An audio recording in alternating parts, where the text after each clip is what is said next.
తిరుమల వెంకటేశ్వర స్వామివారి దేవాలయ పవిత్రతను దివంగత సీఎం వైఎస్ రాజశేఖర్ రెడ్డి, ఆయన ముఖ్య అనుచరుడు, బంధువు అయిన భూమన కరుణాకర్ రెడ్డి ఒక ప్రణాళిక ప్రకారం చాలా పద్ధతిగా నాశనం చేశారు. రాజారెడ్డికి ప్రధాన అనుచరుడైన భూమన దేవుళ్లపై బూతు సుప్రభాతం రాసి అరెస్ట్ అయ్యాడు. క్రిస్టియన్ అయిన భూమన శ్రీవారిని పాత చెప్పుతో కొడతా, విగ్రహాన్ని పెకిలిస్తా అన్నాడు. వైఎస్ఆర్ సీఎం అయిన తర్వాత టీటీడీ చైర్మన్ చేశారు. అప్పటి నుంచి తిరుమలలో జరిగిన పాపాలకు, అవినీతికి అంతే లేదు.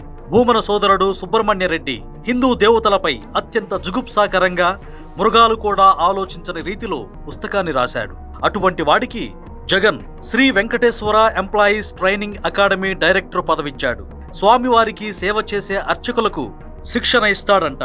భూమన వదిన అయిన కుసుమకుమారిని ఎస్కే యూనివర్సిటీ వీసీగా వైఎస్ఆర్ నియమించారు. మత ప్రచారం చేస్తూ అవినీతికి పాల్పడుతూ అడ్డంగా దొరికిపోయి సస్పెండ్ అయ్యింది. పద్మావతి యూనివర్సిటీ వీసీగా వీణా నోబెల్ దాసును నియమిస్తే అక్కడ ఆమె చేయని దారుణాలు లేవు, ఆమె చేయని పాపాలు లేవు.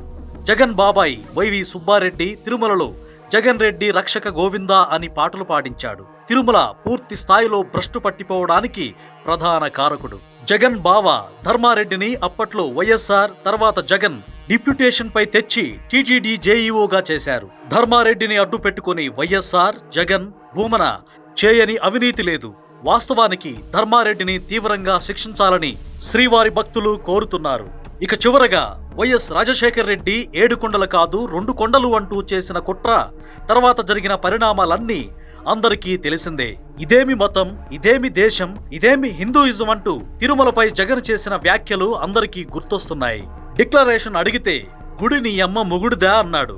పూర్తి స్థాయిలో క్రిస్టియన్లైన వీరంతా హిందువులకు అత్యంత పవిత్రమైన, కీలకమైన తిరుమల ఆలయాన్ని భ్రష్టు పట్టిస్తే ప్రస్తుత ముఖ్యమంత్రి చంద్రబాబు వాటిని సరిదిద్దుతున్నారు.